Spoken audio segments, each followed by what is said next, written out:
آج میں برصغیر کے ایک عظیم علمی اور اشاعتی ادارے کے بارے میں بات کر رہی ہوں۔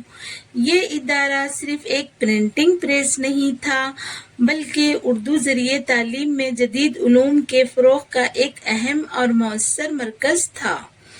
جب جامعہ عثمانیہ کا قیام عمل میں آیا تو اس کا ایک ہی بنیادی مقصد تھا، وہ یہ کہ طلباء کو جدید تعلیم اور ان کی اپنی زبان یعنی اردو میں فراہم کی جائے تاکہ وہ علم کو بہتر طور پر سمجھ سکے اور اس سے بھرپور فائدہ اٹھا سکے۔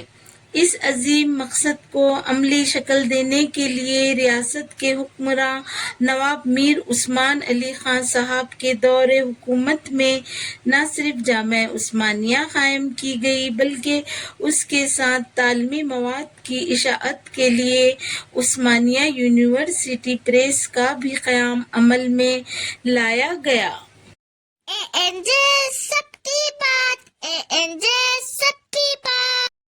ہیلو فرینڈز، چینل کو سبسکرائب کر کے بیل کے نشان کو بھی دبا دیجیے اور لائک اینڈ شیئر بھی کر دیجیے اور کمنٹ بھی کر دیجیے۔ Thank you. فرینڈز، میرے بچپن کی خوبصورت یادوں میں سے ایک بہت ہی خوبصورت یاد عثمانیہ یونیورسٹی پریس سے جڑی ہوئی ہے۔ میرے والد صاحب اپنی پوری زندگی اس عظیم ادارے کا حصہ بنے رہے۔ فرینڈز، میں انشاءاللہ تعالی آخر میں اپنی خوبصورت یادوں کو آپ کے ساتھ شیئر کروں گی۔ چلیے فرینڈز، جانتے ہیں اس عظیم پریس کے تعلق سے چند ایک اہم باتیں۔ جیسے کہ میں پہلے بتا چکی ہوں، جب عثمانیہ یونیورسٹی قائم ہوئی تو اس کا ایک مقصد یہ بھی تھا کہ جدید تعلیم کو اردو زبان کے ذریعے عام کیا جائے۔ اسی مقصد کے تحت جامعہ میں ایک عظیم ادارہ جسے دارالترجمہ عثمانیہ کہا جاتا تھا قائم کیا گیا۔ اس ادارے میں اس زمانے کے بڑے علماء، ترجمہ نگار، ماہرین لسانیات اور سائنس کے اساتذہ کو جمع کیا گیا۔ ان ماہرین نے مل کر ایک بہت بڑا علمی کام انجام دیا۔ انہوں نے انگریزی اور دیگر زبانوں میں موجود جدید سائنسی اور علمی کتابوں کا اردو میں ترجمہ کیا۔ ترجمہ کرتے وقت صرف الفاظ تبدیل نہیں کیے جاتے تھے بلکہ سائنسی مفہوم کو پوری وضاحت کے ساتھ اردو میں منتقل کیا جاتا تھا تاکہ طلبہ اسے آسانی سے سمجھ سکے۔ اس عمل کے دوران ایک بڑا مسئلہ یہ تھا کہ اردو زبان میں اس وقت بہت سی سائنسی اصطلاحات موجود نہیں تھی، اسی لیے ترجمہ کرنے والوں نے مل کر ہزاروں نئی اصطلاحات تیار کی۔ مثال کے طور پر فزکس، کیمیا، ریاضی، طب اور قانون جیسے مضامین کے لیے نئے اردو الفاظ بنائے گئے۔ ان اصطلاحات نے اردو زبان کو جدید علم کے اظہار کے قابل بنایا۔ دارالترجمہ نے صرف ترجمہ نہیں کیا بلکہ الگ سے لغات بھی تیار کی۔ اس عظیم علمی منصوبے میں کئی بڑی شخصیات نے حصہ لیا، جیسے سائنسی اصطلاحات کی لغات، طبی اصطلاحات کی کتابیں، قانونی اصطلاحات کے مجموعے۔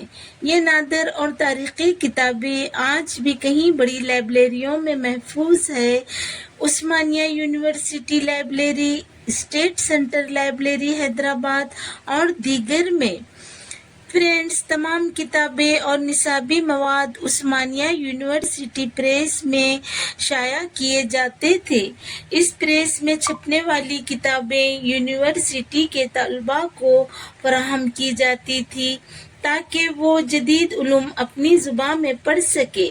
اس طرح پہلی مرتبہ برصغیر میں ایک ایسا تعلیمی نظام قائم ہوا جس میں انجینئرنگ، طب، قانون اور سائنس تک کی تعلیم اردو میں دی جاتی تھی۔ فرینڈز، وقت کے ساتھ جب ہندوستان میں اعلیٰ تعلیم زیادہ تر انگریزی زبان میں ہونے لگی تو اردو میں نصابی کتابوں کی ضرورت کم ہوتی گئی، جس کے نتیجے میں عثمانیہ یونیورسٹی پریس کی سرگرمیاں بھی آہستہ آہستہ کم ہوتی گئی۔ جو ادارہ کبھی اردو میں سینکڑوں علمی کتابیں شائع کرتا تھا، اردو کے لیے کم ہو گیا۔ اس کا دائرہ رفتہ رفتہ چھوٹا ہوتا گیا۔ اب بھی یہ اشاعتی ادارہ موجود ہے، لیکن دیگر زبانوں کے لیے۔ عثمانیہ یونیورسٹی پریس کی شائع کردہ کتابیں آج بھی بے حد اہم سمجھی جاتی ہے۔ ان کتابوں میں اردو زبان کی ابتدائی سائنسی اصطلاحات محفوظ ہیں، اور یہ برصغیر کی تعلیمی اور تاریخ کا ایک قیمتی حصہ ہے۔ اردو کے تحقیق کار، ماہرین اور طالب علم آج بھی ان کتابوں سے بہت فائدہ اٹھاتے ہیں۔ یہ قیمتی نادر کتابیں بڑی لائبریریوں میں محفوظ ہیں۔ ان لائبریریوں میں آج بھی دارالترجمہ عثمانیہ اور عثمانیہ یونیورسٹی پریس کی شائع کردہ اردو میں سائنسی اور دیگر علمی کتابیں اس بات کی یاد دلاتی ہے کہ ایک زمانے میں اردو زبان کو جدید تعلیم اور تحقیق کی زبان بنائی گئی تھی۔ یہی وجہ ہے کہ دارالترجمہ عثمانیہ اور عثمانیہ یونیورسٹی پریس کو اردو زبان کا علمی تاریخ کا ایک سنہرا باب سمجھا جاتا ہے۔ فرینڈز، میں نے شروع میں ہی بتایا تھا، میرے بچپن کی یادوں میں سے ایک خوبصورت یاد عثمانیہ یونیورسٹی پریس سے بھی جڑی ہوئی ہے۔ میرے والد صاحب اپنی پوری زندگی اس عظیم ادارے کا حصہ بنے رہے۔ میرے والد بتاتے تھے، جب میں بہت چھوٹی، تقریباً 2 سال کی تھی، تبھی سے مجھے عثمانیہ پریس لے جاتے تھے، اور مجھے یاد ہے یہ سلسلہ میرے 10 سال کے ہونے تک چلتا رہا۔ ہر مہینے میں 2 بار جمعہ یا ہفتہ کے دن میرے والد صاحب مجھے اپنے ساتھ عثمانیہ یونیورسٹی پریس لے جایا کرتے تھے۔ فرینڈز، اس سفر کی یادیں میرے لیے بہت قیمتی ہے۔ ایک تو میرے والد کا ساتھ، دوسرا اتنی بڑی علمی جگہ پر بار بار جانا۔ میں چھوٹی سی بچی اپنے والد صاحب کی انگلی تھامے ان کے ساتھ اس علمی اور تاریخی ماحول میں داخل ہوتی تھی تو بہت خوشی محسوس کرتی تھی۔ پریس کے ارد گرد کی فضا، درختوں کی چھاؤں اور وہاں کی مصروفیات مجھے آج بھی یاد ہے۔ فرینڈز، پریس کے قریب ہی ایک کینٹین ہوا کرتی تھی جسے سب معین بھائی کی کینٹین کہتے تھے، لیکن میں انہیں معین انکل کہتی تھی۔ ان کے 3 لڑکے تھے، فاروق، علی پاشا، مسکین۔ میں انہیں بھیا کہتی تھی۔ معین انکل اور ان کی فیملی سے تعلقات زیادہ اور ایک دوسرے کے ہاں آنا جانے کی وجہ ایک ہی محلے میں ایک گلی کے فاصلے پر چنچل گڑے میں ہمارے مکانات تھے۔ مجھے نہیں پتا کہ اب بھی وہ کینٹین ہے یا نہیں، لیکن میرے دل میں اس کی خوشبو اور میٹھی یادیں آج بھی اسی طرح تازہ ہیں جیسے بچپن میں تھی۔ وہاں کے کیک، ملائی بریڈ، گرم دودھ اور عثمانیہ بسکٹ سے میری ضیافت ہوا کرتی تھی۔ میرے والد صاحب ان کے کہیں دوستوں کے ساتھ بیٹھ کر وہ چیزیں کھانا میرے لیے بہت بڑی خوشی ہوتی تھی۔ مجھے اچھی طرح یاد ہے میرے والد کے ایک اسسٹنٹ ہوا کرتے تھے، ستیہ نارائن نام تھا۔ وہ عثمانیہ یونیورسٹی ریلوے اسٹیشن پر لے جایا کرتے ٹرین دکھانے کے لیے۔ فرینڈز، واپسی کے وقت ایک اور خوشگوار رسم بھی ہر وقت ادا کی جاتی تھی۔ والد کے کسی نہ کسی دوست کی طرف سے میرے ہاتھ میں کیک پیسٹری سے بھرا ڈبہ تھما دیا جاتا تھا۔ میں وہ ڈبہ بڑے شوق اور خوشی سے گھر لے آتی اور اپنے چھوٹے بھائی بہنوں کے ساتھ مل کر خوشی خوشی کھاتی۔ اس وقت تو وہ صرف کیک پیسٹری کے ڈبے تھے، لیکن آج مجھے احساس ہوتا ہے وہ صرف مٹھائی کے تحفے نہیں بلکہ ان سبھی میں محبت، شفقت اور دعائیں شامل ہوتی تھی۔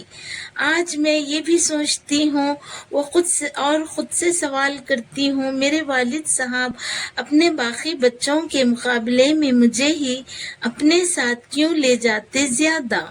تو دل یہی جواب دیتا ہے، شاید ان کی محبت کا خاص انداز تھا، یا وہ شاید چاہتے تھے کہ میں بھی اس علمی ماحول کو دیکھوں، محسوس کروں اور اس کا حصہ بنوں۔ بس یہی میرا خیال ہے اور جو خوشی دیتا ہے۔ فرینڈز، وقت گزرتا گیا، میرے والد صاحب کی زندگی میں وہ دن بھی آ گیا جب میرے والد صاحب کی ریٹائرمنٹ اور گلپوشی کی تقریب منائی گئی۔ اس دن مجھے حیدرآباد سے کہیں دور کام سے جانا تھا، میں اس تقریب میں شریک نہ ہو سکی۔ دوسرے بھائی بہن اور میرے بچے ضرور شریک تھے۔ مجھے میرے والد نے بتایا، عائشہ ماں، پریس کے تقریباً سبھی لوگ تمہیں یاد کر رہے تھے، حتیٰ کہ ڈائریکٹر صاحب نے بھی یاد کیا۔ میرے والد مجھے ہمیشہ عائشہ ماں ہی کہتے تھے۔ کچھ عرصہ بعد میں میرے والد صاحب کے ایک بے حد قریبی دوست، جنہیں ہم حیدر چاچا کہتے تھے، وہ ہمارے گھر آئے۔ تقریباً غصہ ہو کر بولے، بے وقوف بچی، اس دن کیوں نہیں آئی؟ اسٹاف کے سبھی لوگ تجھے دیکھنا اور ملنا چاہتے تھے۔ یہ سن کر میرے دل میں ایک میٹھی سی اداسی اور فخر دونوں پیدا ہو گئے۔ اداسی اس بات کی کہ میں اس اہم دن پر والد صاحب کے ساتھ موجود نہ تھی، اور فخر اس بات پر کہ میرے والد صاحب اپنی زندگی کے تمام سال ایک ایسے ادارے کو دیے جس سے نہ صرف علم کی روشنی پھیلتی ہے اور جہاں کے لوگ انہیں محبت اور عزت دیتے ہیں۔ فرینڈز، میرے لیے عثمانیہ یونیورسٹی پریس صرف ایک ادارہ نہیں، بلکہ میرے بچپن کی خوشبو، میرے والد کی محبت اور میری زندگی کا بہترین حصہ ہے۔ انشاءاللہ تعالیٰ فرینڈز پھر ملتے ہیں ایک نئی ویڈیو کے ساتھ۔ آپ اپنا اور سب کا خیال رکھیں۔